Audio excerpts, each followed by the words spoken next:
कल मुख्यमंत्री भजनलाल शर्मा बांसवाड़ा के दौरे पर रहेंगे। सीएम के दौरे से पहले मंत्री गौतम दत्त ने वहां का जायजा लिया है। गौतम दत्त ने सभा स्थल का जायजा लिया। हमारी सरकार किसानों के हितैषी, गौतम दत्त की तरफ से कहा गया है। सीएम भजनलाल शर्मा किसानों को बड़ी सौगात देने आ रहे हैं। प्रदेश के 75 लाख किसानों को सौगात मिलेगी। तो गौतम दत्त पहुंचे, सभा स्थल का जायजा लिया और कहा कि हमारी सरकार किसानों की हितैषी है। देखिए, प्रदेश के 75 लाख किसानों को कल कई बड़ी सौगातें सीएम भजनलाल देने आ रहे हैं। ऐसे में जो सभा स्थल है वहां पर किस तरीके की तैयारियां हैं, खुद इसका आकलन करने के लिए मंत्री गौतम दत्त पहुंचे और उन्होंने स्थितियों का वहां पर जायजा लिया है।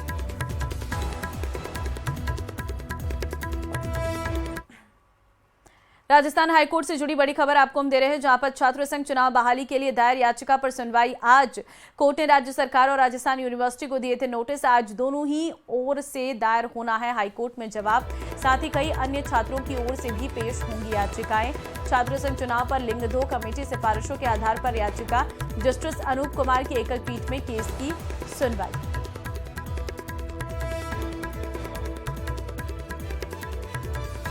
जयपुर से बड़ी खबर, एसआई भर्ती परीक्षा 2021 से जुड़ी खबर है। राजस्थान हाईकोर्ट में आज भी सुनवाई। जस्टिस समीर जैन की एकल पीठ में होगी सुनवाई। कैलाश चंद्र शर्मा और अन्य की याचिकाओं पर जारी है सुनवाई। आज होगी राजस्थान हाईकोर्ट में सुनवाई। तो एसआई भर्ती परीक्षा 2021 से जुड़ी ये खबर आपको हम दे रहे हैं, जहां पर आज राजस्थान हाईकोर्ट में इस पूरे मामले पर सुनवाई होगी। कैलाश चंद्र शर्मा, अन्य की याचिकाओं पर सुनवाई। जस्टिस समीर जैन की एकल पीठ में ये सुनवाई होगी। कैलाश चंद्र शर्मा, अन्य की याचिकाओं पर सुनवाई जारी है।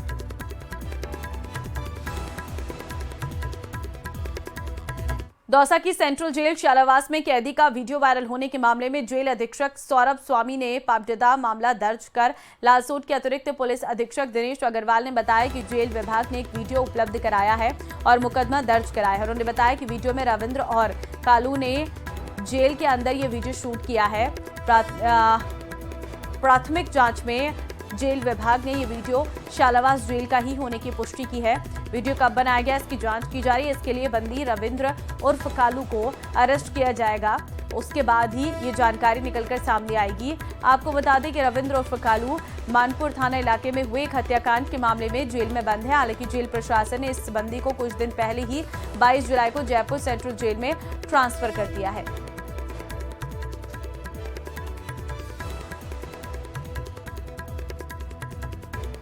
22 जुलाई को शिफ्ट किया था दूसरी जेल में शिकायत के आधार पर, और उसके बाद में एक वीडियो आता है और उस वीडियो में ये बंदी शालावास जेल में जेल का कुछ अपने वीडियो बताता है और उसमें बताता है कि ये विकास बागोरिया जो जेलर हैं ये भ्रष्टाचार में लिप्त हैं और ये करवाते हैं, उल्टी सीधी गतिविधियाँ करवाता है। तो ये जेल प्रशासन ने ही हमें उपलब्ध कराया और इसके आधार पे एक एफआईआर दर्ज कराई है कि इस तरह से इन्होंने जेल में रह करके ये वीडियो बनाया है और इस तरह से मोबाइल फ़ोन जो निषिद्ध सामग्री है जेल में उसका उपयोग किया है। और इस तरह की एक एफआईआर हमारे पास आई, जिस पे एफआईआर हमने 42 प्रिजनर्स एक्ट में दर्ज कर ली है और अनुसंधान जारी है।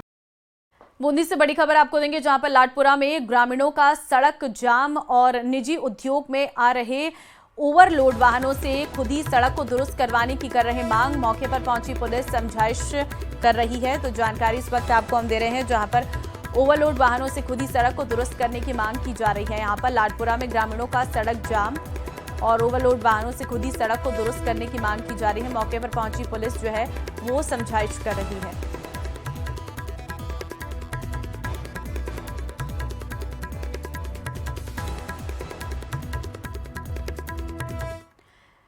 भरतपुर जिले के बयाना सदर इलाके में तांतिया का नगला निवासी एक परिवार ने एसपी से न्याय की गुहार लगाई है। पीड़ित परिवार ने पुलिस अधीक्षक कार्यालय पहुंचकर पुलिस को ज्ञापन सौंपा और बयाना थाने पर दर्ज हिंसक मारपीट के मामले में उचित कार्रवाई की मांग की है।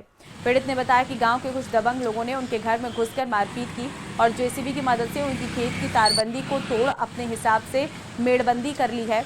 दबंगों ने उन्हें जान से मारने की धमकी भी दी है। पीड़ित परिवार ने सदर बयाना थाने में मामला दर्ज कराया था, लेकिन अब तक किसी भी आरोपी को गिरफ्तार नहीं किया है, जिसे लेकर एसपी को ज्ञापन सौंपकर उचित कार्रवाई की मांग की गई है।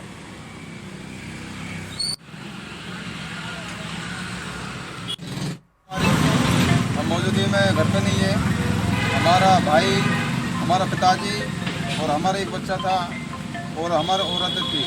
तो उन्हें सरपंच यादराम सरपंच जी ने अचानक हमारे घर पर आके हमला किया है, ज़बरदस्त किया है, लेडीज़ों में लाठीचार्ज किया है। उसके बाद में हमारे मकान के पीछे मकान के पीछे जाके हमारे डोर ढसाई है, हमारे तार बाउंड्री हो रही खेती वो भी नष्ट की है उसने, और हमारी खेती को भी नष्ट किया है। चित्तौड़गढ़ जिले के मेवाड़ के प्रसिद्ध कृष्णधाम श्री सावलिया सेठ मंदिर में इस बार दान में मिली चांदी का रिकॉर्ड बना है। जुलाई में मंदिर को दान पात्र से रिकॉर्ड 204 किलो 500 ग्राम चांदी चढ़ावे के रूप में मिली है।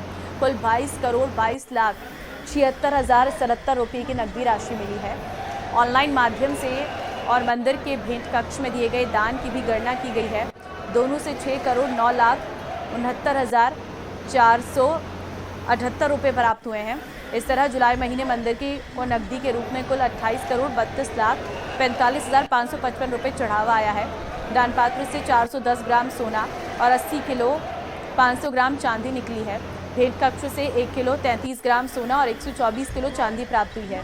इससे पहले 2024 में दीपावली के बाद 30 नवंबर को 2 महीने का भंडार खोला गया था, तब 187 किलो 9 ग्राम चांदी प्राप्त हुई थी। दान पात्र की राशि की गणना 6 राउंड में पूरी हुई है। काउंटिंग 23 जुलाई को चतुर्दशी के दिन शुरू हुई थी।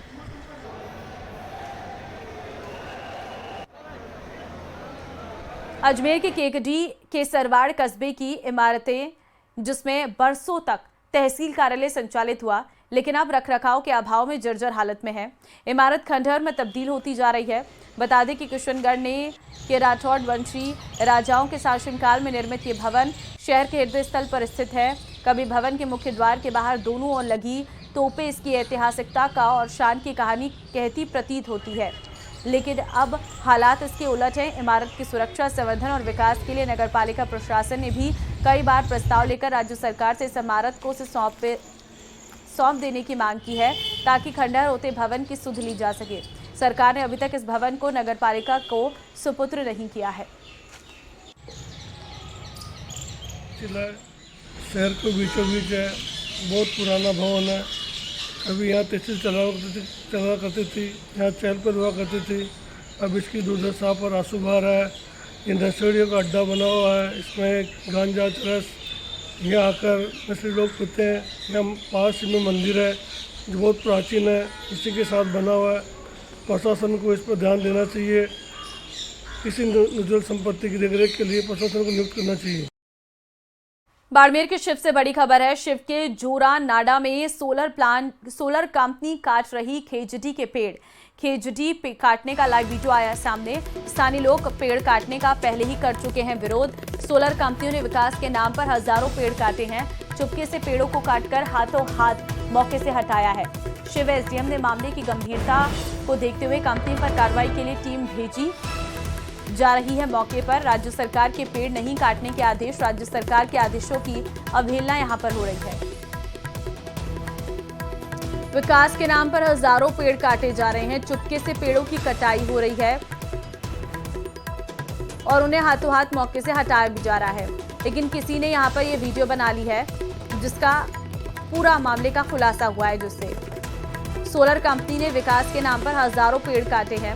शिव के जोरा नाडा में सोलर कंपनी में पूरा मामला सामने आया है। प्रेमदान संवाददाता फोन लाइन पे हमारे साथ है। प्रेमदान, ये जो वीडियो आप बता रहे हैं कि यहाँ पर खेजड़ी काटने का ये लाइव वीडियो है, क्या जानकारी मिल पा रही है? अभी तक कितने पेड़ काट चुके हैं? देखिए, मैं आपको बताना चाहूंगा कि सोलर कंपनियों द्वारा हजारों पेड़ काटे गए हैं और ये रात के अंधेरे में इस तरीके के पेड़ काटते हैं ताकि पेड़ काट करके तत्काल उसको कहीं और स्थान भेज देते हैं ताकि किसी को पता नहीं लगे।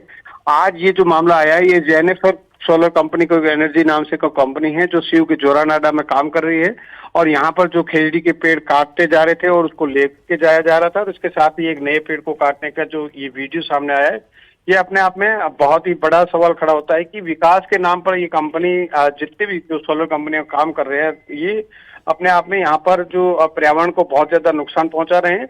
और हजारों पेड़ पहले भी काटे जा चुके हैं और लगातार ये पेड़ों को काटने की प्रक्रिया जो है जारी है। खेजड़ी जो है वो हमारे राजस्थान का राज्य पेड़ भी है, तो ऐसे में खेजड़ी के वृक्ष की कटाई पर राज्य सरकार की ओर से पूर्ण रूप से प्रतिबंध है, बावजूद उसके इस तरीके की कार्रवाई की जा रही है। जी ठीक है, लेकिन अब जब ये पूरा मामला सामने आ चुका है, सरकार के आदेशों की अवहेलना हो रही है, अभी तक कोई एक्शन लिया गया है?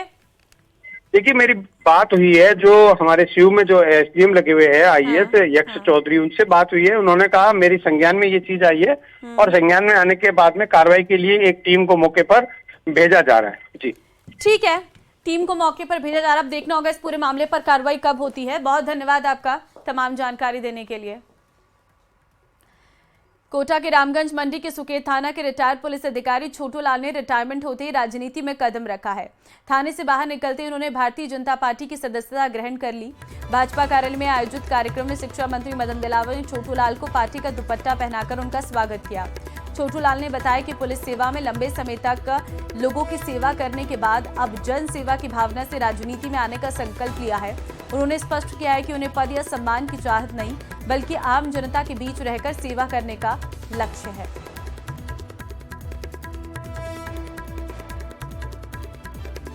पार्टी में आत्मसम्मान मिला।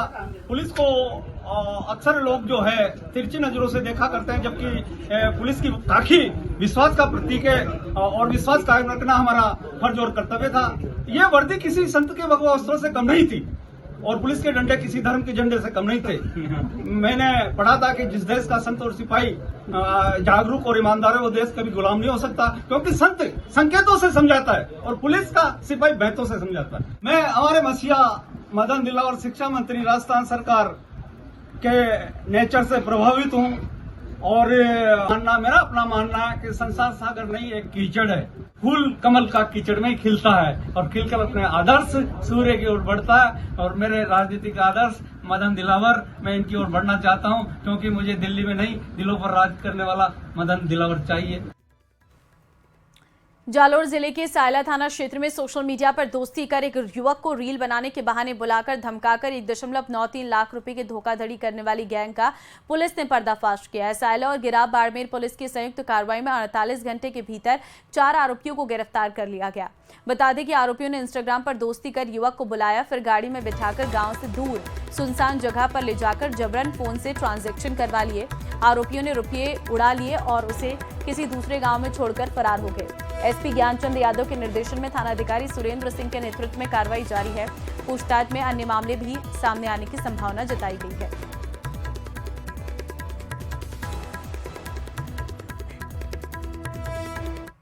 एक लाबूराम सनोफ हर्षराम जाति